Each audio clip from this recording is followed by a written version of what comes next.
Amazing.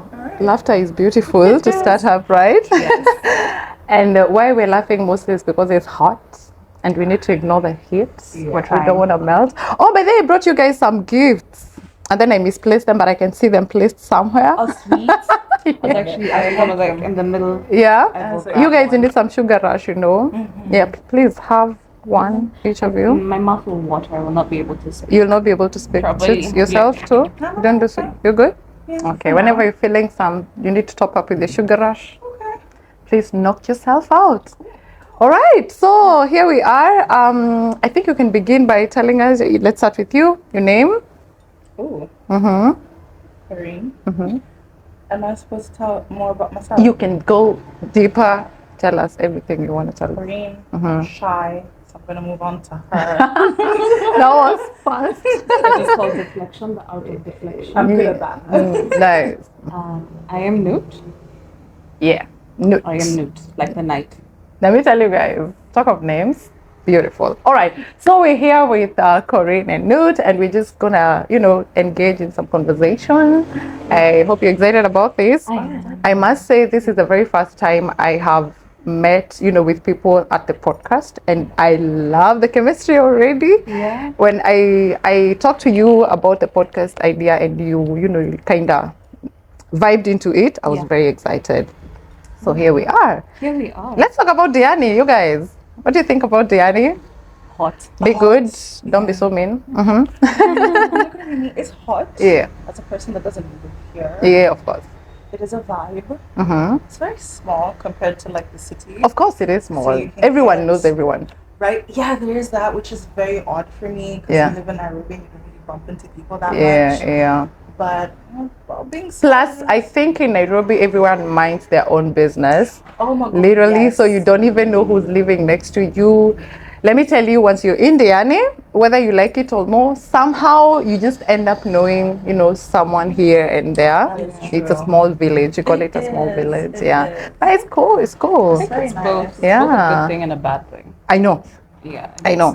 I mean, for the few months I've been here, I think it's both easy and difficult to get into the right circles. Yeah. It's easy because people are more open-hearted here.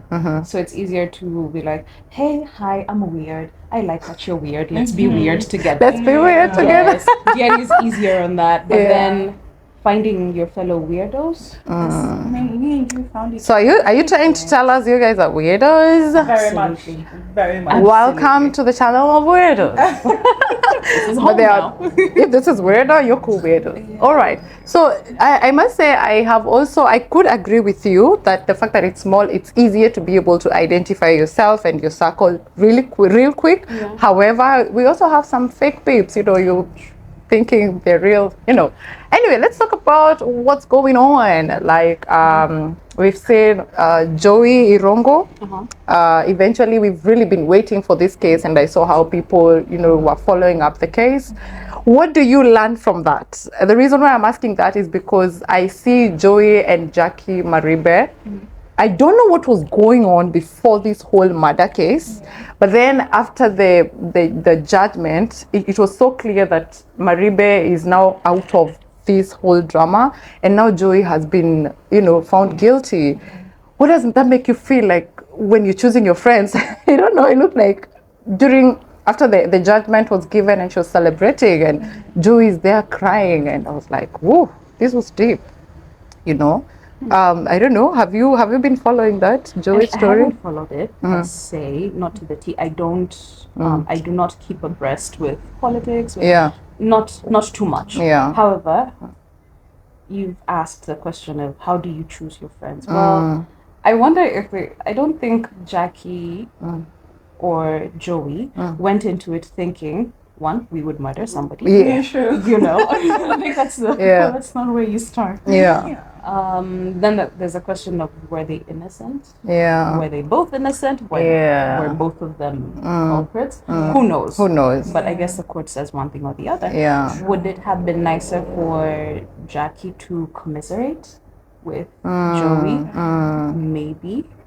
there's so many factors to it. There's a lot of ifs, buts. Yeah. Even when it comes to picking your friends, like she said, you're never really sure of what your friend's doing. Because, like, in a small caveat, people can live together in the same house, husband and wife, and you don't even know what your husband is doing. So how would you know what your friend does? Yeah. But I don't know. Again, I didn't follow the story. I've just seen snippets here and there on Instagram, and I didn't. After it first came out, I was a bit there with it, and then eventually I just kind of just dropped off. I feel you. I was also somehow in it, not in it, but what just stood out for me was how, like you said, when you're with your friend, you never know the tragedy that is going to come along the way. And you're never going to know how your friend is going to react during that tragedy. You know, like if these guys were pals or they were dating or they were doing whatever, and Joey is found guilty, and at the end of the court session, I'm seeing Jackie celebrating with her parents because of course she was not found guilty. But I feel like, why did you leave your friend out there? You know, you didn't show the remorsefulness of you feeling that your friend has been found guilty, whether he was innocent. Please go ahead. So we're friends, right? Yeah. I'd like to consider you a friend because the first day meeting you, but say you and I find out she committed murder. Please don't commit murder. I am not. I'm not. But you find out she commits murder. And we're all very much in the limelight. You know, it becomes a question of, do you stick by them and get the backlash, or do you kind of distance yourself? I mean, we've been friends with her for a very long time. I'll probably call her. I don't know if prisons here do the one phone call. I don't know. But I'll call you and my question, girl, did you do it? Did you do it though? And what if she's like, okay, I did it, but I didn't mean it. Maybe it was defense. Would you still stick by her, regardless of the backlash from public? Matter. Yeah, they do. Yes. I mean, so the saying of your friend who can stick with you, go to jail with you, then I will not go to jail with you as a friend. Of course, or jail for you. If it is not warranted, and as your friend, I wouldn't want to expect you to fall with me if it's some dumb things, right? But if it's that this, let's say a very bad case. Maybe somebody was abusing me. And it got really bad, and I pushed them, and they knocked their head on the kitchen counter, and now they're dead. Right? Maybe I'd want to call the police, but then maybe I'd be like, Corinne, please come. I need help. Boom, please come. I need help. True. You see, it's circumstantial. It depends. Did you do it in cold murder? I think that makes sense. Because if it was cold murder, then you want to feel like, oh, I didn't know you like that. So let me, sure. Still, girl, I know you like that, but I'm not helping you have the Exactly. It's like, oh, this one's on you. And I don't think I do well in prison. I mean, I have read John Kerry, My Life in Crime. Oh, you know that. I do. And look. Wait, you look like a Gen Z. I didn't think you would know John Kerry. Thank you. We got Thank you very much. Are you a Gen Z? Is that a yes? But the thing is, that book scared me straight. Right? And what was that show? Nairobi Half-Life. Yes. You watched Nairobi Half-Life. It was on. I don't think there is any other show in the country that I know. There's so many shows that have come out, many movie series, dope ass series for sure. But there's just something with Nairobi Half-Life that just, you know, like it just keeps you like, oh my god, you know. Gives you the underbelly. You know, and I really love that. And I think it's that all of us know it's a reality. But we're quiet about it. And Nairobi Half-Life was like, it was bringing it out. It made it look so real, like we could resonate with it somehow. But these are the things we do not talk about here.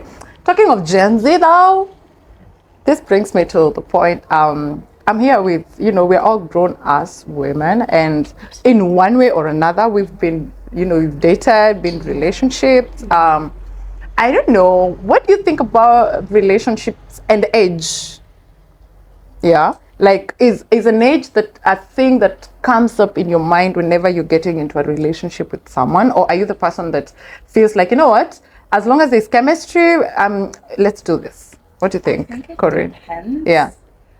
When you're 17, 18, 19, you don't really care about age that much. Really? Okay. Now, let me say this, because a lot of that time you're surrounded by people your age. Now, if you're 18, 19, getting hit on by a 40-year-old, 50-year-old man. Please, no one attack me for this.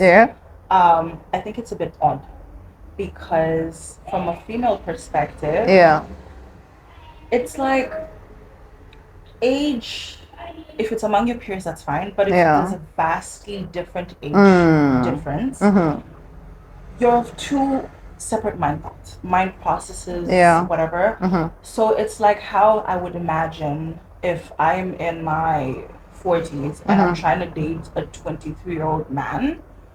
What will I talk about with him? That brings me to the point. Would you date a younger guy? Yeah. Why?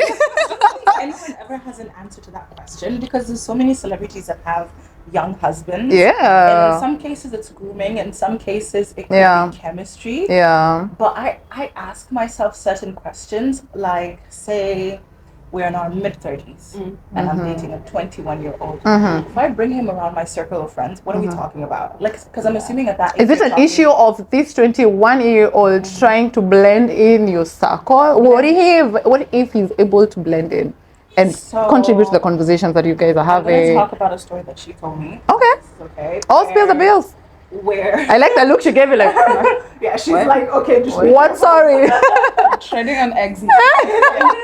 So a mutual people. Yes. Where a lady was talking about how she went on vacation with a younger man, and it was a question of what can I do. We're talking what age brackets for the 40, late 40s, that's the lady. Early 50s. That's the lady. Yes. And the guy. And the guy is young, 20s. Oh, okay. And it's a question of okay, so we're on vacation together. What can I do for you? Yeah. And he goes, I just want a PS5, and she felt disgust because it's like.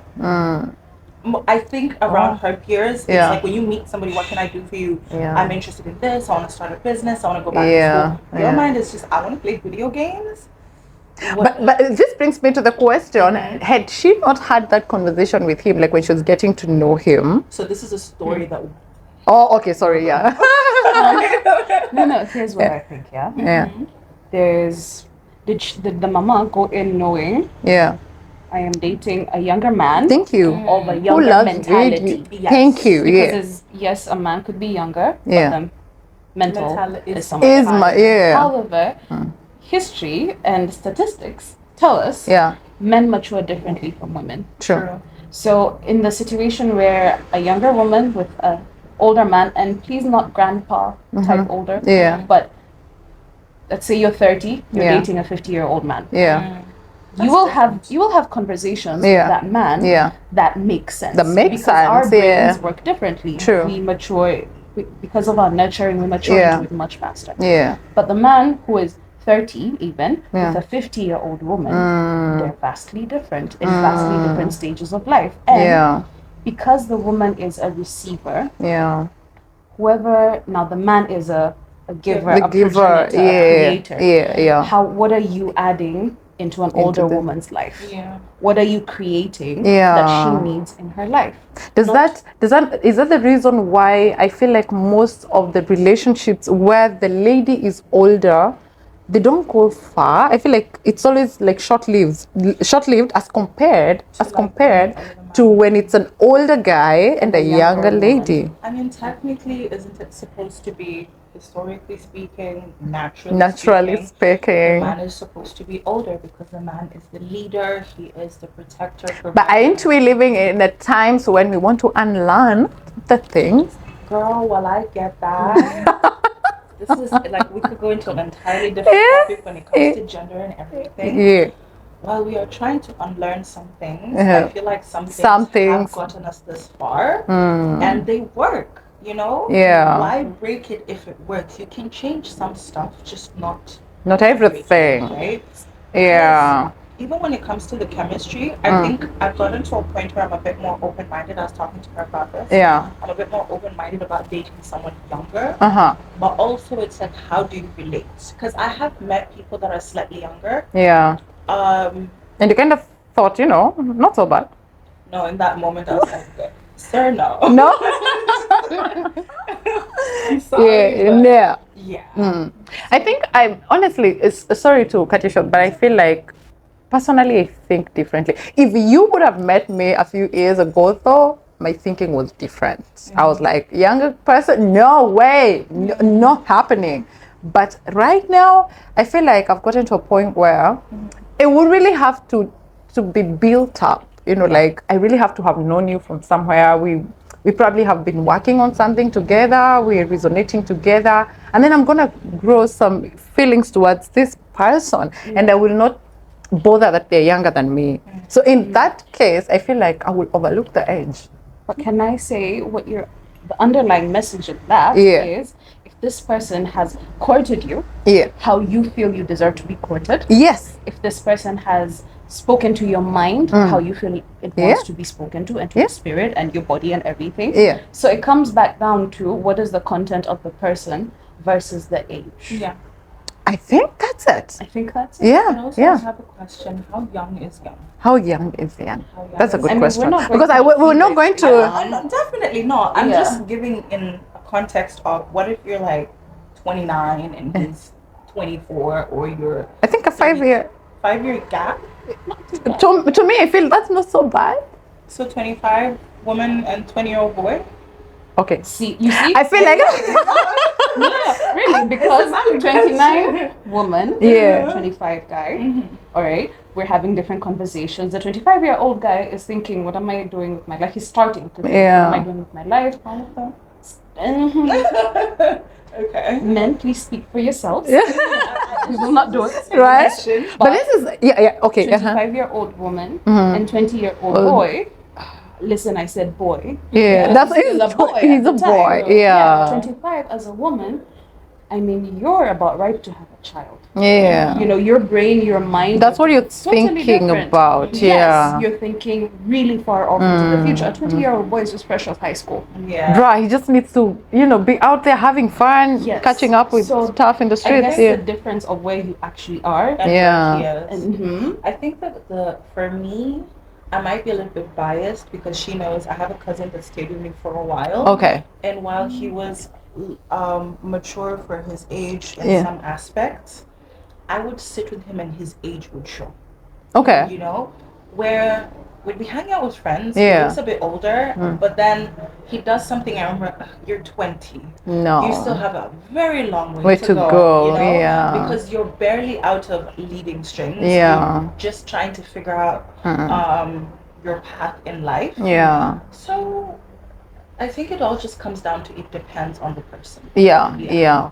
Because you will find there is one very composed young man. Yes. Yeah. You will not even tell he's young up until maybe he tells you his age. Sure. But the way he does his things, the way he talks, the way he treats people around him, the way he reasons is really mature. All right. However, you're going to have another very calm, collected who, when they open their mouth or just the way they'll do things, and you'll be like, there we go. You're young.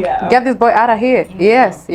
So, well, that said, I think I will still stick to, yes, I would for sure date a younger man, but don't come crucifying me for that.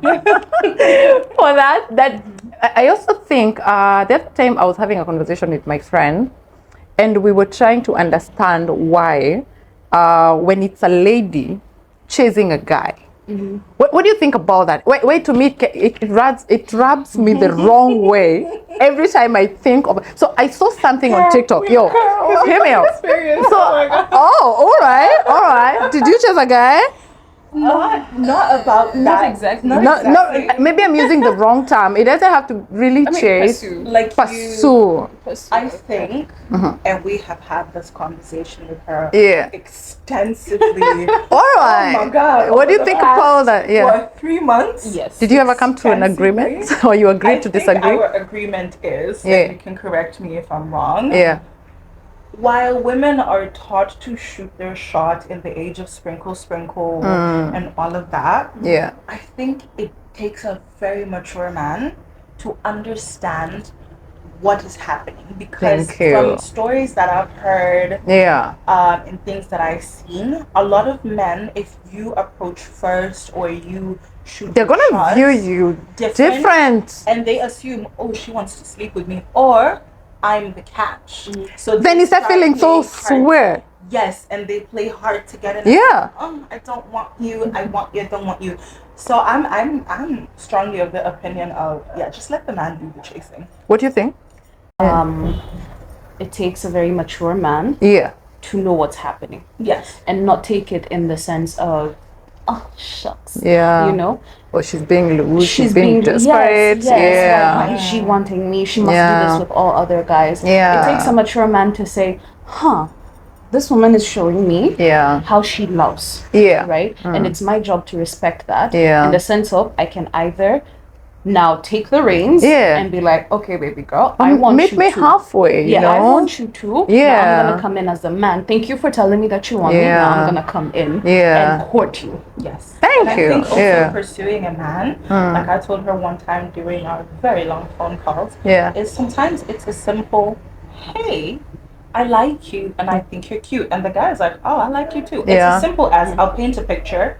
We're sitting somewhere in a restaurant. I see a guy constantly looking at me and I smile. The smile is an That's already enough. And say, you know, but some guys will view the smile as, oh, she wants me.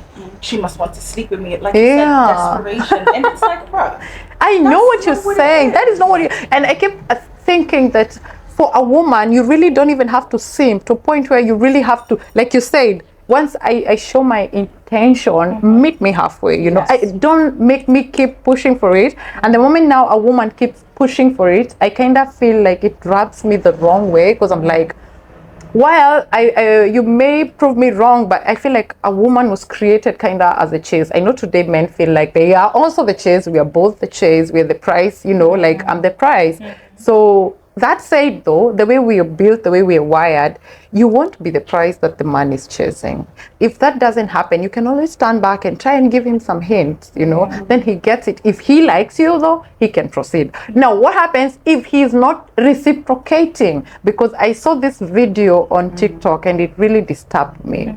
I'm not going to mention names because it's some names that people know. So now this lady is having a live TikTok video with this husband. I mean, I think she was in a situationship with the guy. I don't know. But this guy has his girlfriend or his fiance or his baby mama, something like that.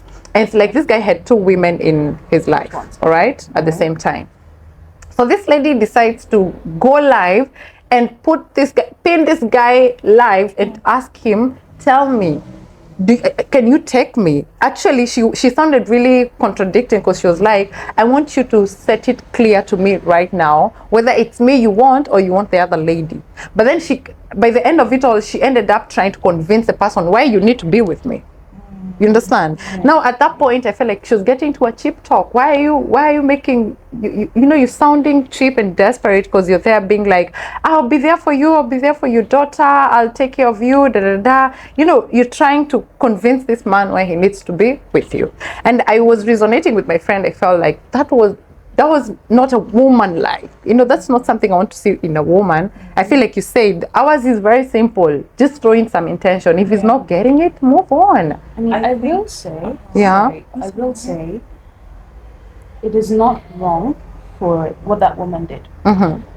It gets to a point where you make all of your intentions clear. Where you're like, this is what I can offer you. Like, I will say it all, such that by the time you decide you're not taking this, you're not in my life, I gave you all the options. Yes, and now I can pull away and let it not be said that I did not give my best. Try. I gave my best. But is that a woman's position, though? I want to add to that and say, looking from her perspective, I like to try and look at all angles. Everyone who has been in love at some point can attest to the fact that heartbreak is awful. It's awful. It can make you do things. Hard love will have you acting a fool. Yes. A sane, rational person, love will have you acting a fool. Yeah. And if someone out there wants to like make a heartbreak pill, please do.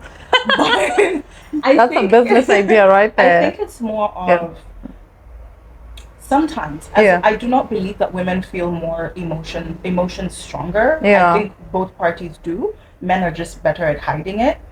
But viewing that situation, it's more of maybe she was very into this person. And sometimes it's very hard to let go because of internal wounds, fear of abandonment, insecurity issues. You know, you can't really speak with somebody unless you get to know them.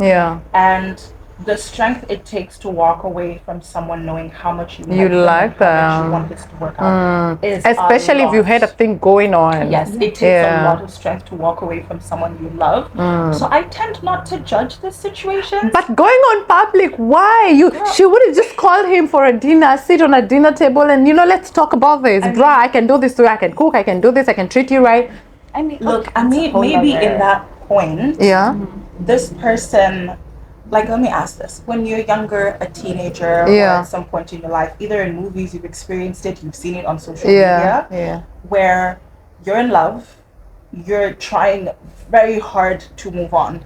You've called your friends, you're trying to get over it, and you just decide, no, I'm going. I'm going to go and try and fight for this person. So normally when I see lives like that, I am like, okay, girl, I wish you could see how amazing and truly pretty you are. You need to deserve better. But I also view it as this is a process that someone is going through. I let people walk their processes the best way they know how. I told her, I am the kind of person, go back to your abusive husband 10, 20 times. Go. I will walk this journey with you every time. I will never get tired of telling you, you deserve better. Because forcing someone out of the situation, you have to let them fully heal. Some people are able to just be like, all right, deuces, I'm up, I'm gone. Other people need to go back 10, 20 times for them to know. I've actually gone through that kind of process in my life. I had a friend who she was telling me and another friend of ours about her experience, and she was treated horribly. I was like, why would you go back? You're so pretty. And she's like, I needed to go back. I wanted him to hurt me enough that I never... some amount of hurt that you still had not experienced. So she needed that. She wanted to experience enough hurt to never go back. To never go back. And while that might not make sense to some people, to other people, they're like, you know what, I get it. I get it. Maybe that kind of makes sense. But let me tell you, to add salt to injury in this whole situation, guess what the guy did a few days after this live video? He proposed to the other girl. Now here's what and he did it like so publicly. He even like did a promo video, like a teaser video showing people that I am going to be proposing to this woman. And maybe at this point, if she sees that, she'll finally be able to let go. Oh, okay. Maybe it might work. It might be a blessing in disguise. True. Because can I say this? If she was supposed to be the right match for this man, and he did not see it, it is not for her to now start belittling herself, or now, because I feel like in like the small discussion we've had, we're pointing fingers at the wrong person. Okay. What she did was to try and express herself as fully as she knew how to. So why are we crucifying her for feeling her emotions and going through her process? Maybe we can be like, okay, maybe you didn't have to do it on social media, but you did it, and it's a human emotion. A lot of us go through it behind closed doors. So let's not judge her for doing that. And also, whoever she is, I hope, after he proposed to the other woman, I hope she did not stop loving. Okay, I hear what you're saying. That makes a lot of sense. That you don't shut the door and say, I am never doing this again. Person wasn't able to take me, or wasn't not worthy. I hear you. I am a firm advocate of, if you are unable to love after a heartbreak, you are giving this person power over your life. Absolutely. And I told her, sometime last year, I had a conversation with a girl that was 19 or 20. She was pining over my best friend. And I told her, listen, my process for heartbreak is very simple. 1, you feel everything you need to feel. 2, call your friends. And 3, if you have cried, you have called your friends, you have called everyone, and you're still feeling bad, this is going to be it's going to sound bad. Check yourself into a mental asylum. Oh my God. See a therapist to figure out. No, I say this because I'm like, see a therapist so that you can figure out internally, what is this? What about this situation am I unable to move on from? Is it love? Is it infatuation? I recently learned about limerence. Is it... What is that? At least I know what infatuation is. Infatuation and everything. I have to Google it. I know it. I can't really put it in words. But and then it could also be a trauma bond, which are very hard to break. So I told her, honestly, the worst, bruh. I will go and see a therapist, and even when they say, so what brings you here today? Heartbreak. Fix me. Yeah. You know, just so you're able to move from it, because I find it very sad when I see men or women become very bitter older because someone broke their heart, you know, and they literally cannot love somebody else. There is so much beauty and you in have love. You're right, and all they have is the bitterness. Anytime they think of a relationship, all they want they're reminded of that situation. And you know, I feel like you close yourself off from the possibility of, I'm a romantic at heart, you know, so I find closing myself off to the possibility of experiencing being swept off my feet like they did in the books, the Mills and Boons and everything. Not that. No, you can't go there. You know, talking of going to a therapist, and I'm gonna get to you because I need you to tell us something about self-awareness now that I know that you're doing stuff about that here in Diani. But it brings me to the idea, how many people, especially young people today here in Kenya, are willing to go to a therapist? Okay, of late, I think because we've been coming out, the well-being and self-awareness and all that has been a bit, you know, something that people are getting into conversation about.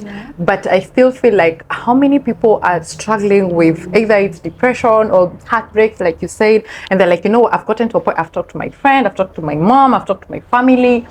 It's not working. Now, how many people are able to take that step and go and see a therapist? Remember, I'm talking about even the youth in the most of the remote places you can think about in this country. You know, I mean, I think it's getting better now, especially with the age of technology. Okay. I'm seeing a lot. I've seen a lot of videos on TikTok. People openly talking about going to therapy and all that. Because I look at it with our parents and our parents' our grandparents. Going to a therapist was very unheard of. What do you mean you're going to go and tell another person about our family situations? Or, you know, why are you going to tell them about your relationship? But I think now the stigma of going to talk to somebody is kind of being lifted, especially with the younger generation. Are embracing it more. They're embracing it so more. I think it's a lot better now.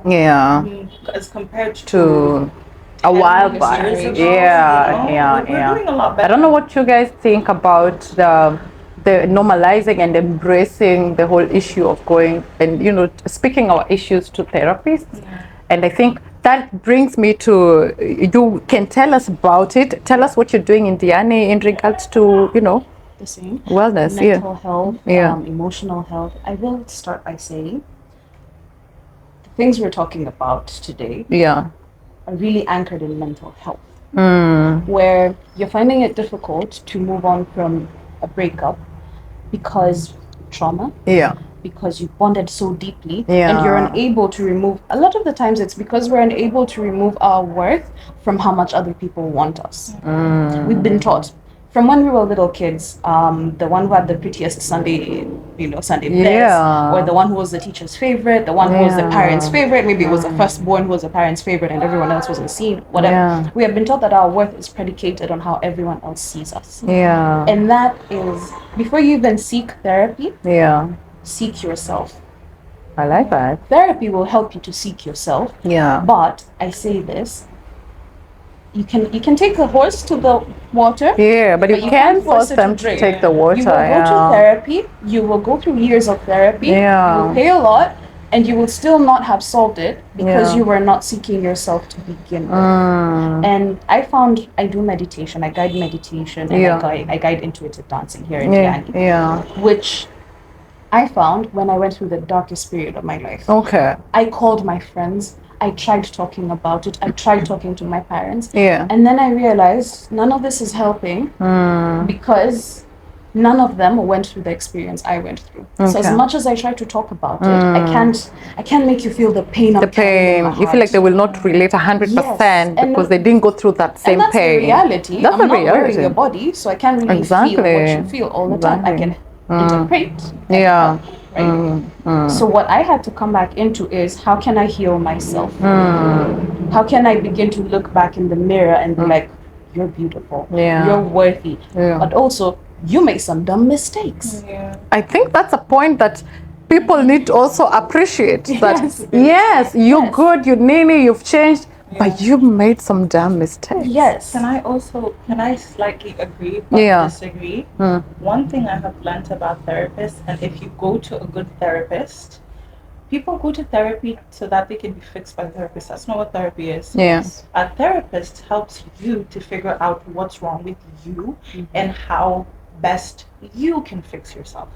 That is why. So at the end of the day, it comes back to you. Yes, because a therapist, because from what I've experienced, I have a friend, a long time, we haven't spoken in a while, but he's the one that taught me that. And he did psychology, psychiatry, and the two. Yeah. And he said, therapy is basically us sitting down and being like, all right, what brings you here today? Yeah. Okay, you had a fight with your mom. Yeah. How did that make you feel? Okay. If we look at it from their perspective, how do you think they felt, or what actions led you to take these consequences? It's not, okay, so you messed up, here's what you're going to do. That's not what therapy is. Yeah. So I think, and I have told this to my cousin, sometimes it just takes taking that first step and going and being like, I'm not okay and I need help. Yeah. So while you are finding yourself, it is also owning up to the fact that you're not okay. That's what I'm saying. Right? And a lot of people do not own up to that. Yes. That is the point. What I'm seeing in a lot of us in this generation is, and it stems into dating and life as well. Instead of being like everyone is broken, everyone is a hoe, it's people are hurt out here. Yeah. And putting in the work to fix yourself is very hard because it means you have to reawaken some traumas so that you can understand. So that you deal with each one of them. You need to understand, I have this behavior, I have these triggers. Where do they come from? Figuring out where they come from means reawakening your traumas. But at the same time, as you're doing it, shadow work and fixing yourself is very painful. So a lot of people are not really willing to go through that. I see that during my meditation sessions, because one of the first things I tell people in my sessions, and if you've been to my session, you'll attest to this. I tell them, it is not my work to walk through your mind. What I will do is I will tell you how to navigate your mind and how to navigate your thought stream such that it's not running amok. Right? My job is to guide you, like, okay, look here, look there, turn here, maybe look at this way and that way. And what that does is it puts back all the work, the footwork is back to you. It Absolutely. Has to be. So even your friends and your family, therapy used to be a communal thing. Maybe that's why our ancestors, forget our grandparents, way before them, maybe that's why they didn't have therapists, because it was a communal thing. Could sit with each other and relate with each other on a human experience. In that, if I like you, I'm not just looking at you as how can I benefit from this person? What energy can I take from this person? I'm looking at you as what experiences has this person had? What beauty is in this person? What hurt is in this person? And how are we connecting? How are we not connecting? And sanding those things down. And now you have to work with yourself too. May I ask? Don't you think there was more community back then than there is today? That's what I'm saying. There was. Right? Now there's therapists and meditative guides like me because we don't have. We no longer have that communal kind of setup. I think while I am not the host, I think I would ask a question. Let's go. Which everyone, I've heard so many people talk about it. Do you think social media plays a part, a huge part, in how people are depressed and there is no connection today? Because I've heard both sides where some people are like, no, social media is not bad, it's the people behind the social media. But at the same time, other people have been like, it can be quite depressing to be online and see a whole bunch of things that brings up comparison when you look at other people's lives, when you look at relationships and other people are thriving. But there's also something that she sent to me. Maybe we can put the link somewhere so we can find it. But it was basically a slideshow of pictures talking about how social media kind of aids in the lack of long-lasting relationships. And one of the things that she brought up that we discussed in depth is something that we find very sad in how cheating and infidelity and all of that has been so normalized these days, because when we talk about relationships, it's about how does love exist anymore? I asked that myself so many times. Do people want to long haul it anymore? Yeah. I think to answer to your question, maybe according to how I think, social media plays a very big role in, causing stress to people because you're there comparing. You like, for instance, you will see maybe peeps that you knew long time ago or you went to school with, and you're seeing them on social media and you're thinking, oh my God, these people have made it in life and I haven't. However, I will say this because it's a journey that I have also walked. I think at the end of the day, it comes to your own decision. And I decided, you know what? I am never letting social media be the reason why I don't look at my blessings. I do not see my achievements because someone flaunted a big car out there or a big house, or they're going for, for destination, vacation and stuff. I am going to look at myself, and for a moment, I would never, if I would get on social media, maybe you've told me to check out something, or you asked me to follow you, or I'm checking you out on stuff that you're doing. Maybe I've met a photographer, they need me to check their profile and stuff. So that gave me the reason why I need to be on social media, and I made it very purposeful and intentional. So I feel like, because we're very weak, we're human beings, all right? And that doesn't mean the moment I get in there, I'll not be tempted to swap and just, scroll down and you see things happening. But I think I focus, I'm like, you know what? No, I'm not going to pay attention on nothing. I'm focusing on me, appreciating on whatever is happening. And I think that is going to bring us to where you can tell us what you do, and, are we going to be seeing you more? And are we going to be having this conversation more and more? Yeah. For sure. What do I do? At least we know she does meditation, which you give us the name, place, location, where, when, all that. I'm on a current small hiatus from it. I simply teach swimming. Oh, yeah, you just got a student. Oh, okay. Move to Diani. It's a sign. The stars are aligning.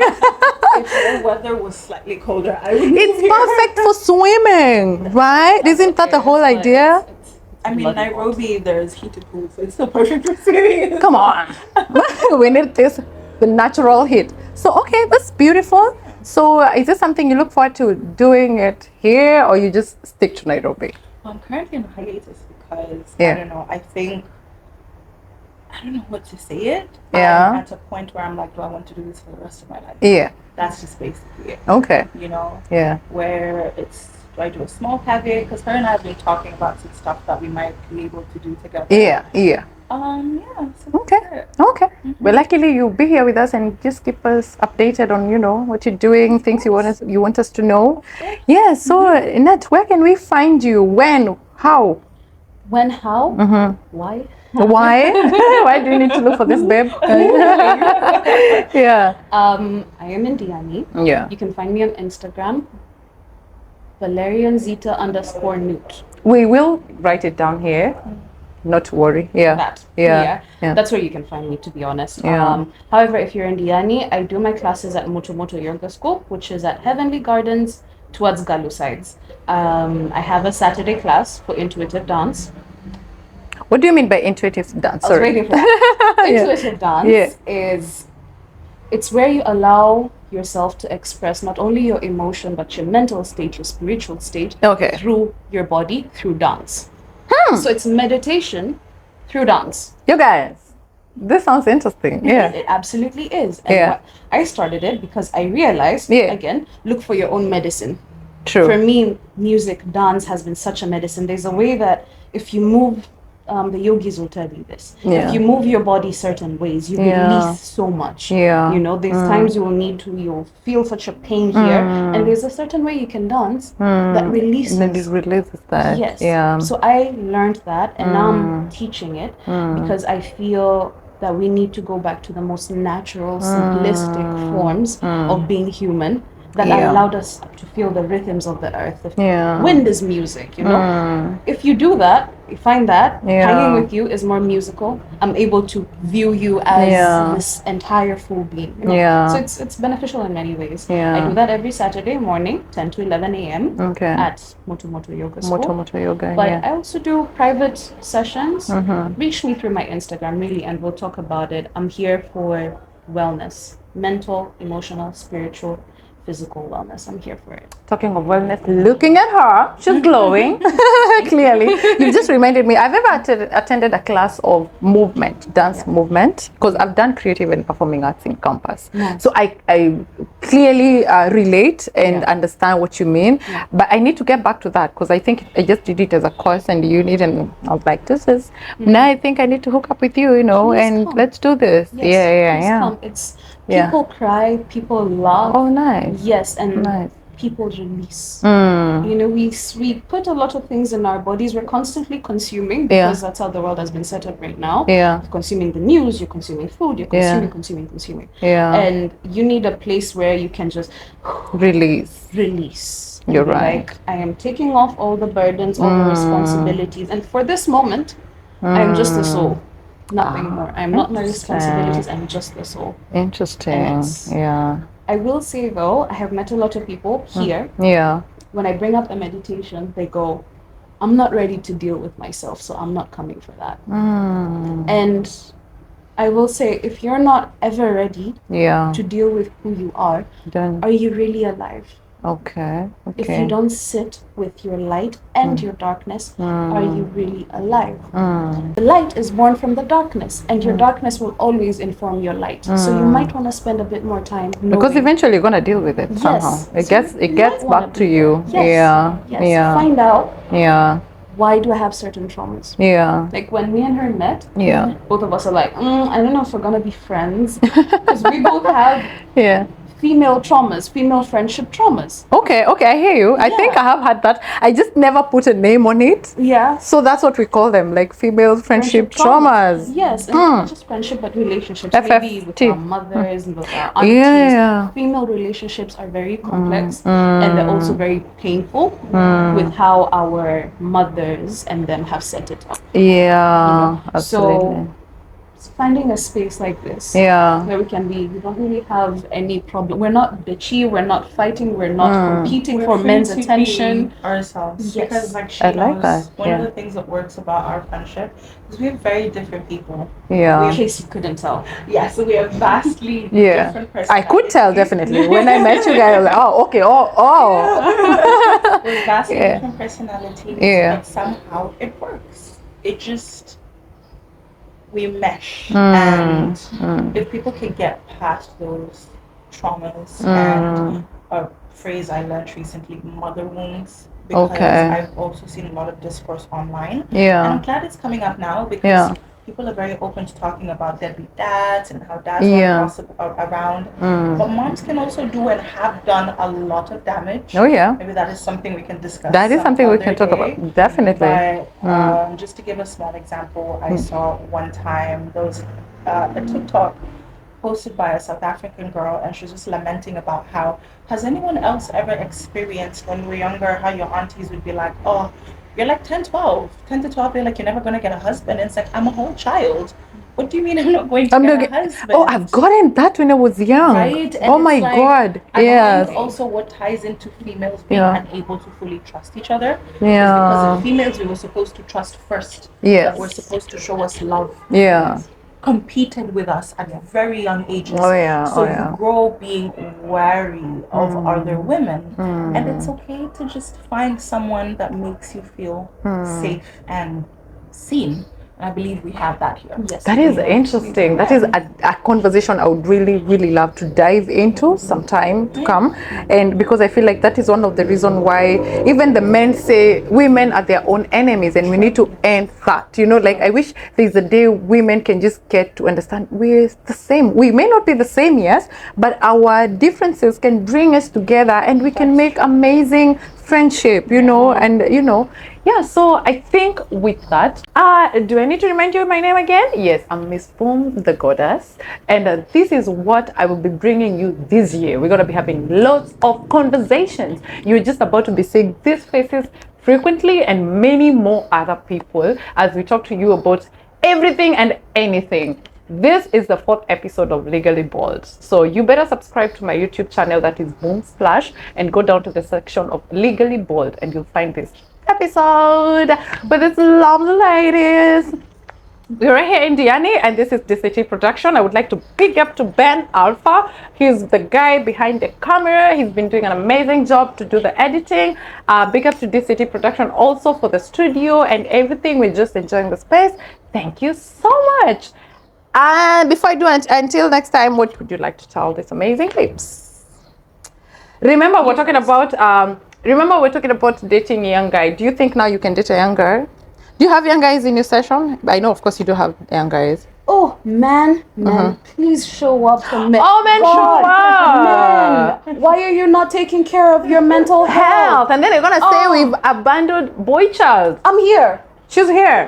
Please come to me. I'm very soft. I'm very loving. Please come to me. She's loving. Please, let's work on your mental health. I even sat up because men, you need to turn up. And men, you guys are not okay. Please, let's just. Oh yeah. We know you're not okay, and some of us are not trying to bite your heads off. Yeah. Some of us actually care. We're here for you. Yes, we're here for you. Yeah. Please come. Yeah. Yeah, and I don't know if I'll date y'all if you're younger. I might change her mind. Still don't know. A young guy out there, just come and convince her. Come for the session first. Yeah, interact, and then we'll see. Yeah. What can you tell these amazing tips? Until next time. Peace. Oh, well, good. That was amazing.